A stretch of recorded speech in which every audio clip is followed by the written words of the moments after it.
Halo pendengar kisah, selamat datang kembali di channel kami yang membahas kisah kriminal yang benar-benar terjadi di seluruh dunia. Kami berharap semoga kalian semua dalam keadaan sehat walafiat dan dijauhkan dari mara bahaya. Kisah hari ini mungkin akan sangat menyedihkan untuk kita dengarkan, yang mana ada seorang pria dewasa mengeksekusi orang tuanya setelah mereka merayakan acara syukuran tahunan yang rutin mereka lakukan. Bahkan tak hanya mengeksekusi, dia juga memisah-misahkan jasad mereka menjadi beberapa bagian. Lalu kemudian dia melarutkan bagian-bagian itu dengan menggunakan cairan kimia. Lebih ironisnya, saat hakim membacakan vonis hukuman untuknya, dia tidak pernah menyatakan kalimat kalau dia menyesal telah melakukan hal tersebut. Dan di dalam persidangan itu, dia meminta sendiri kepada hakim untuk menjatuhkan kepadanya hukuman eksekusi.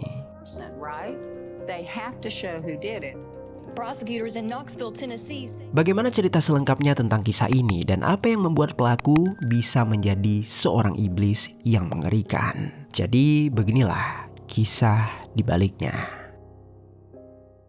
Di sebuah rumah di wilayah Knoxville, Tennessee, Amerika Serikat, tinggallah sebuah pasangan yang dikenal penuh kasih dan juga disiplin. Mereka bernama Joel Michael Guy yang berusia 61 tahun dan istrinya Lisa Guy yang berusia 55 tahun. Selama lebih dari 30 tahun pernikahan mereka, keduanya membangun kehidupan yang sederhana dengan dipenuhi kerja keras dan cinta kepada keluarga. Joel sendiri adalah sosok ayah yang bertanggung jawab. Dia bekerja sebagai insinyur mekanik, seseorang yang terbiasa berpikir logis, tekun, dan sangat jarang berbicara banyak. Dalam kesehariannya, dia dikenal sebagai pria yang tenang, tak banyak menuntut, namun selalu siap membantu siapapun yang membutuhkan. Kemudian istrinya yaitu Lisa, merupakan wanita penuh semangat yang bekerja sebagai administrator di bidang keuangan dan sumber daya manusia. Rekan-rekannya menggambarkan Lisa sebagai pribadi yang ceria, teliti, dan hangat. Tetapi di balik profesionalitasnya dalam bekerja, Lisa adalah ibu yang sangat lembut. Hidupnya hanya berputar di sekitaran keluarganya saja. Sebelum menikah dengan Lisa, Joel sebenarnya sudah pernah menikah terlebih dahulu. Namun hubungannya kandas setelah beberapa tahun. Dan dari pernikahan itu, dia pun dianugerahi 3 orang putri cantik. Putri-putrinya tersebut bernama Michelle, Candice, dan Angela. Dan saat ini ketiganya sudah dewasa. Mereka telah menikah dan memiliki anak masing-masing. Setelah hubungan pertamanya kandas, Joel menikah dengan Lisa. Dan dari pernikahan itu, pada tahun 1988, mereka dikaruniai seorang anak laki-laki yang menjadi pusat dunia mereka. Dia bernama Joel Michael Guy Jr. atau yang biasa dipanggil dengan nama Michael. Bagi Lisa, Michael adalah segalanya. Dia mencurahkan seluruh kasih sayangnya pada anak bungsunya ini, dan dia selalu memanjakannya. Saat anak-anak tirinya tumbuh menjadi mandiri dan membangun keluarga, Lisa justru masih mengurus setiap kebutuhan Michael yang telah tumbuh dewasa juga. Mulai dari biaya kuliah, biaya apartemen, dan uang jajan bulanan. Meski terkadang lelah, Lisa selalu berkata kepada teman-temannya kalau Michael masih perlu waktu untuk mandiri. Dia yakin suatu saat nanti Michael bisa berubah. Keluarga Joel ini seringkali menghabiskan waktu bersama di alam liar. Mereka senang berperahu di danau, memancing, atau sekedar berkumpul di halaman belakang rumah. Di antara cucu-cucu yang berlarian, tak ada yang menyangka kalau orang tua mereka menyimpan satu kekhawatiran besar, yaitu masa depan Michael yang terus menggantung. Saat usia mereka semakin senja, Joel dan Lisa mulai menyiapkan masa pensiun. Mereka telah menjual rumah lama mereka dan berencana pindah ke rumah baru yang lebih kecil dan lebih tenang untuk menikmati masa pensiun. Namun, kepindahan itu membawa sebuah konsekuensi. Mereka harus mengatur ulang keuangan mereka, dan itu berarti mereka tak bisa terus-menerus menanggung biaya hidup Michael yang sudah dewasa dan belum bekerja. Keputusan itu tampak wajar bagi kebanyakan orang tua, tapi bagi Lisa dan Joel itu menjadi percakapan paling berat dalam pernikahan mereka. Karena mereka tahu di balik diamnya Michael bukanlah seseorang yang mudah menerima suatu perubahan. Joel Michael Guy Jr. berusia 28 tahun saat kisah ini terjadi. Dia tumbuh dalam kasih sayang yang berlimpah namun tanpa batasan yang jelas. Dia sebenarnya adalah anak yang sangat pintar, tetapi dia juga rapuh. Sejak kecil Michael lebih banyak menyendiri. Dia tak suka bermain dengan anak lain. Dia tak nyaman berada di keramaian dan sulit menjalin sebuah hubungan sosial. Namun bagi Lisa, hal itu bukanlah suatu masalah. Dia menganggap putranya ini hanya berbeda dari anak-anak yang lain. Michael menempuh pendidikan di sebuah sekolah bernama Huntsville High School. Lalu kemudian dia diterima di Louisiana School for Math, Science, and the Arts, sebuah sekolah khusus bagi siswa-siswa berprestasi tinggi. Setelah lulus dari sana, dia kemudian melanjutkan pendidikan tinggi ke Louisiana State University. Di sana dia mengambil jurusan dokter bedah plastik. Namun sangat disayangkan, setelah beberapa semester mengikuti perkuliahannya, Michael secara tiba-tiba di-drop out dari kampusnya tanpa penjelasan yang jelas. Beberapa laporan menyebutkan kalau dia sempat terlibat masalah hukum di kampusnya, dan sejak saat itu semangat belajarnya benar-benar padam. Semenjak keluar dari kampus, Michael tidak pernah bekerja. Dia tidak melanjutkan studi dan tidak memiliki arah hidup yang jelas. Dan akhirnya dia hanya bergantung kepada kiriman uang dari orang tuanya. Lisa sebagai ibu setiap bulan mengirimkan gajinya untuk membayar apartemen Michael di wilayah Baton Rouge. Dia memenuhi kebutuhan sehari-hari Michael dan bahkan terkadang membelikan barang-barang kecil agar putranya tetap merasa nyaman. Namun di balik kasih sayang itu, tanpa disadari oleh Lisa, dia sedang memelihara ketergantungan yang sangat berbahaya. Secara sosial, Michael benar-benar terisolasi. Satu-satunya teman yang dia miliki hanyalah teman sekamarnya semasa kuliah yang bernama Michael McRae. McRae pernah berkata kalau si Michael bisa melewati 5 hari penuh tanpa berbicara sepatah kata pun. Dia bisa mengurung diri di kamarnya saja, menolak berinteraksi dan hidup dalam rutinitas yang nyaris tak bermakna. Kepada keluarga besar, Michael juga tak punya hubungan berarti. Dia tidak ikut dalam grup chat keluarga, tidak tahu nama keponakannya, dan bahkan jarang sekali muncul saat ada acara keluarga. Namun setiap kali berbicara dengan ibunya, suaranya selalu lembut. Dia tahu Lisa akan selalu ada untuknya, tak peduli seberapa dewasa dia seharusnya. Kemudian menjelang akhir tahun 2016, keluarga Joel berkumpul semuanya untuk mempersiapkan acara Thanksgiving yang akan diadakan beberapa hari lagi. Acara Thanksgiving ini adalah hari libur nasional di Amerika Serikat yang dirayakan dengan rasa syukur atas berkah selama setahun. Biasanya dilakukan dengan makan bersama keluarga dan juga kerabat. Di meja makan di saat itu, seluruh keluarga berkumpul untuk membahas acara itu. Dan seperti biasa, Michael tidak datang di hari itu, namun dia akan datang di hari H nantinya.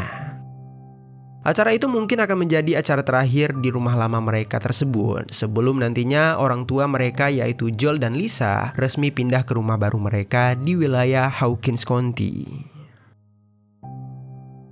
Saat itu setelah menikmati makanan, ada pembicaraan serius yang sudah lama tertunda. Joel dan Lisa mengatakan kepada para putrinya kalau mereka tidak bisa lagi membiayai kehidupan Michael. Selama hampir 30 tahun, mereka sudah melakukan segalanya agar anak tersebut memiliki jalan hidupnya sendiri. Tapi hasilnya, Michael semakin bergantung dan tidak menunjukkan tanda-tanda ingin berubah. Bagi mereka, keputusan itu bukan karena kejam, melainkan sebuah dorongan cinta agar putra mereka belajar untuk berdiri sendiri. Lalu di samping itu, kakak-kakaknya yang lain juga mendukung keputusan orang tua mereka. Tetapi mereka tahu topik ini pasti akan menjadi sensitif jika sampai ke telinga Michael. Oleh karena itulah, Lisa dan Joel berencana membicarakannya langsung kepada Michael saat hari H Thanksgiving nanti. Singkat cerita, tibalah harinya pada tanggal 24 November tahun 2016. Seluruh keluarga besar kembali berkumpul untuk merayakan hari Thanksgiving. Meja makan dipenuhi aroma kalkun, kue labu, dan juga tawa dari anak-anak kecil yang berlarian di ruang tamu. Semua tampak normal, namun ada sesuatu yang berbeda dari Michael di hari itu. Saat berkumpul biasanya Michael ini pendiam, jarang berbicara, dan bahkan canggung di antara keponakannya. Tapi di hari itu dia terlihat lebih ceria dari biasanya. Dia berbincang dengan saudara perempuannya dan bahkan mengajak anak-anaknya bermain. Senyumnya tampak tulus, sikapnya sangat ramah, dan tak seorang pun yang tahu kalau itu semua hanyalah sebuah topeng. Sore itu salah satu saudara perempuannya sempat keluar dan melihat ke dalam mobil milik adiknya. Di dalam mobil Michael terdapat 2 wadah plastik besar berwarna biru.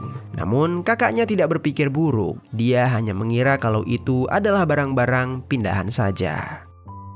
Kemudian ketika acara Thanksgiving berakhir, Joel dan Lisa langsung membicarakan tentang permasalahan yang sebelumnya kepada Michael. Dan ternyata respon dari Michael terlihat biasa-biasa saja. Dia seolah sudah tahu kalau pembicaraan itu akan muncul di hari tersebut. Setelah melihat Michael menerima semua itu, orang tua dan kakak-kakaknya pun merasa sangat lega. Permasalahan itu tidak diperdebatkan oleh Michael. Setelah semuanya selesai, satu persatu anggota keluarga pun langsung pamit dari rumah orang tua mereka. Namun di saat itu, Michael secara tiba-tiba berkata kalau dia ingin tinggal beberapa hari lagi untuk membantu kepindahan kedua orang tuanya. Ibunya yang mendengar itu sangat merasa senang. Sangat jarang Michael mau menghabiskan waktu bersama dirinya. Namun kenyataannya berbeda. Di balik sikap baiknya tersebut, Michael sedang menyusun sebuah rencana untuk menghabisi kedua orang tuanya. Beberapa minggu setelah acara Thanksgiving, ternyata Michael secara diam-diam menunggu waktu yang tepat untuk melaksanakan rencananya. Dia tahu kedua orang tuanya akan segera berhenti membiayai hidupnya, dan di dalam pikirannya di saat itu, keputusan itu akan berarti akhir dari segala kehidupannya. Beberapa hari sebelumnya, di dalam apartemen miliknya, Michael telah terlebih dahulu menulis rencana langkah demi langkah di sebuah buku catatannya. Di sana dia menghitung nilai asuransi jiwa milik ibunya, yang ternyata berjumlah sekitar $500,000. Dia kemudian juga mencatat aset-aset keluarganya dan merancang sebuah cara agar bisa semua itu bisa menjadi miliknya. Selain itu, di dalam tulisan tangan tersebut juga berisi daftar barang yang perlu dibeli, cara bagaimana menghapus bukti, dan bahkan waktu yang tepat untuk melancarkan aksinya. Selama awal bulan November 2016, dia diketahui berpindah dari satu toko ke toko lain untuk membeli bahan kimia, pisau, sarung tangan, dan wadah plastik besar. Semua itu dilakukannya terpisah, seolah dia berusaha agar tak ada jejak yang menghubungkannya. Di dalam pikirannya, pengeksekusian itu hanyalah rencana logis untuk mempertahankan kehidupannya. Dia tidak lagi melihat kedua orang tuanya sebagai keluarga, tetapi melainkan sebagai penghalang terakhir bagi rasa aman dan kenyamanan yang selama ini dia dapatkan. Lalu singkat cerita, 2 hari setelah acara Thanksgiving, Michael masih berada di rumah orang tuanya dan bersiap untuk melaksanakan aksi kejinya. Pada pukul 11 siang, Lisa meninggalkan rumah untuk pergi ke sebuah Walmart untuk membeli kebutuhan rumah tangga. Sehingga di rumah itu hanya terdapat Michael dan ayahnya saja. Michael ketika itu mencari keberadaan ayahnya, dan ternyata Joel sedang berolahraga di ruang gym yang berada di lantai 2 rumah. Melihat Joel yang sedang lengah, Michael kemudian berjalan mendekati sambil membawa sebuah pisau. Lalu tanpa berbasa-basi, Michael langsung menyerang Joel dengan menusuk pisau tersebut tepat pada bagian punggungnya. Serangan yang tiba-tiba tersebut membuat Joel merasa terkejut dan berteriak. Namun Joel tak hanya diam. Sambil menahan rasa sakitnya, dia mencoba melawan untuk menahan serangan selanjutnya. Dan akhirnya terjadilah perkelahian yang hebat. Perabotan-perabotan di ruang tersebut berantakan, tirai tercabut dari jendela, dan dinding-dinding seketika dipenuhi percikan cairan merah. Pertarungan itu berlangsung singkat namun brutal. Joel yang sudah sangat tua dan tak memiliki tenaga yang setara dengan Michael, akhirnya Joel pun mendapatkan 40 luka tusukan pada bagian-bagian vital di tubuhnya, seperti paru-paru, hati, dan juga ginjal. Bahkan salah satu tusukan di bahu terkena begitu dalam hingga membuat pisau sempat patah di dalam otot. Dan ketika Joel mengalami pendarahan yang masif, Joel pun akhirnya tewas meregang nyawa di tangan putranya sendiri. Setelah menyadari Joel tak lagi bernyawa, Michael berbalik menunggu kedatangan ibunya. Pada jam 1 siang, Lisa pun tiba dengan membawa barang belanjaan yang kemudian dia letakkan di lantai bawah. Lalu tanpa rasa curiga, Lisa menaiki tangga ke lantai atas. Dan di sana dia bertemu dengan putranya yang sudah berlumuran cairan merah. Dalam waktu singkat, suasana berubah menjadi mimpi buruk. Lisa diserang dan dipukul dengan cukup keras. Lisa sempat berteriak dan mencoba melindungi diri dengan cara menahan serangan-serangan itu dengan menggunakan tangannya. Namun sayang, tidak ada yang mendengar teriakan dan tidak ada yang bisa membantunya. Michael menusuk tubuh Lisa hingga mengalami luka sebanyak 30 luka tusukan pada bagian dada dan juga perut. Dalam hitungan menit, Lisa pun ikut tewas seperti suaminya. Dia meregang nyawa di tangan putra yang selama ini dia besarkan dengan penuh kasih sayang tanpa kekurangan apapun. Lalu mengetahui kalau kedua targetnya tak lagi bergerak, aksi Michael tak berhenti. Michael berniat untuk menghilangkan bukti dengan cara melarutkan mereka dengan bahan kimia. Tanpa berlama, Michael mulai memisah-misahkan tubuh kedua jasad menjadi beberapa bagian dan dimasukkan ke dalam 2 wadah plastik berukuran besar. Lalu setelahnya, dia tuangkan beberapa bahan kimia dengan tujuan untuk melarutkan. Dan untuk mempercepat pembusukan, dia juga menyalakan pemanas ruangan hingga membuat suhu di dalam rumah mencapai lebih dari 30 derajat Celcius. Namun, di sela-sela dia mengerjakan semua itu, Michael tiba-tiba tidak bisa melanjutkan aksi pemisahannya. Hal ini disebabkan karena ibu jarinya mengalami luka yang cukup parah akibat pisau yang dia gunakan. Tak lama kemudian dia meninggalkan rumah dalam kondisi berantakan. Saat itu dia pergi ke sebuah apotek pada pukul 15:30 sore hari dengan tujuan untuk membeli perban, plester, dan juga obat antiseptik. Setelah itu dia langsung kembali ke apartemennya yang ada di wilayah Baton Rouge. Lalu singkat cerita, 2 hari setelah pengeksekusian, tepatnya pada tanggal 28 November tahun 2016, ketidakhadiran Lisa di tempat kerja memicu kecemasan dari rekan-rekan kerjanya. Saat itu mereka merasa ada sesuatu yang tidak beres. Lisa dikenal sebagai pegawai yang disiplin dan tidak pernah absen tanpa memberi kabar. Handphonenya juga tidak aktif, pesan juga tak dibalas. Karena merasa khawatir, atasannya langsung melapor ke pihak berwenang untuk meminta agar dilakukannya pemeriksaan di rumah keluarga Lisa. Lalu di siang hari beberapa petugas tiba di rumah Lisa. Dari luar rumah tampak sepi tetapi terlihat aneh, yaitu jendela-jendelanya sangat berembun. Ketika mereka mendekat, udara panas keluar melalui celah pintu. Bau menyengat mulai tercium, bercampur aroma bahan kimia yang menusuk hidung. Petugas memanggil dan mengetuk pintu berulang kali, tetapi tak ada jawaban selain gonggongan lemah seekor anjing dari dalam rumah. Mereka berkeliling ke belakang dan melihat bekas pengunci yang rusak. Dari celah pintu belakang, udara panas dan bau busuk semakin kuat. Karena merasa khawatir ada kebakaran atau korban di dalamnya, mereka langsung memutuskan masuk melalui pintu garasi. Begitu melangkah ke dalam, suasana langsung berubah menjadi cekam. Ruang tamu tampak sepi, namun udara di dalam terasa panas dan berbau busuk yang sangat menyengat. Beberapa petugas mulai batuk dan merasa pusing. Ketika mereka menaiki lantai atas, mereka menemukan suatu pemandangan yang sulit dipercaya. Ruangan gym di ujung koridor dipenuhi dengan cairan merah. Sebuah alat latihan terbalik yang menandakan kalau ada perkelahian hebat yang telah terjadi di sana. Di lantai dekat treadmill, 2 bagian tangan manusia tergeletak. Petugas segera mundur dan memanggil tim forensik untuk melanjutkan penyelidikan. Ketika tim forensik tiba dan menelusuri seluruh rumah, mereka menemukan sesuatu yang jauh lebih mengerikan. Yang mana di area dapur kompor masih menyala dan di atasnya terdapat panci besar berisi bagian jasad yang sudah mendidih. Lalu di kamar mandi utama, 2 wadah plastik besar berwarna biru berisi cairan kimia pekat, di mana sisa-sisa tubuh lainnya direndam. Hampir seluruh ruangan dilapisi plastik pelindung, seperti disiapkan khusus untuk proses pembuangan bukti. Namun meski pelaku mencoba menutupi semuanya, banyak bukti yang tertinggal. Sidik jari, DNA, bahkan buku catatan milik Michael yang juga ditemukan dalam kopernya. Buku itu menjadi bukti kunci yang mengaitkan langsung rencana dan pelaksanaan tindakannya. Ketika jasad Joel dan Lisa dievakuasi, seekor anjing kecil yang terkunci juga diselamatkan.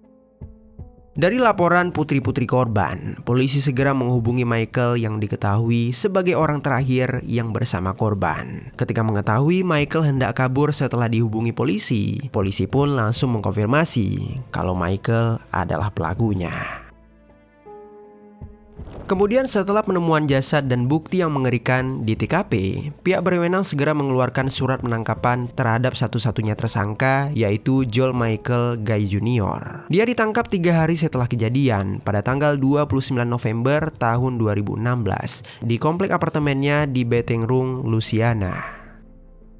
Ketika ditangkap, polisi menemukan berbagai barang bukti tambahan, seperti sebuah alat penghancur daging di bagasi mobilnya. Lalu juga ada sisa bahan kimia pembersih serta catatan belanja alat-alat tersebut. Setelah ditahan di East Baton Rouge Parish Prison, Michael diperiksa secara intensif. Dalam interogasi awal, dia tidak menunjukkan suatu penyesalan apapun. Wajahnya datar, jawabannya pendek, seperti seseorang yang sudah tahu bagaimana nasibnya berakhir.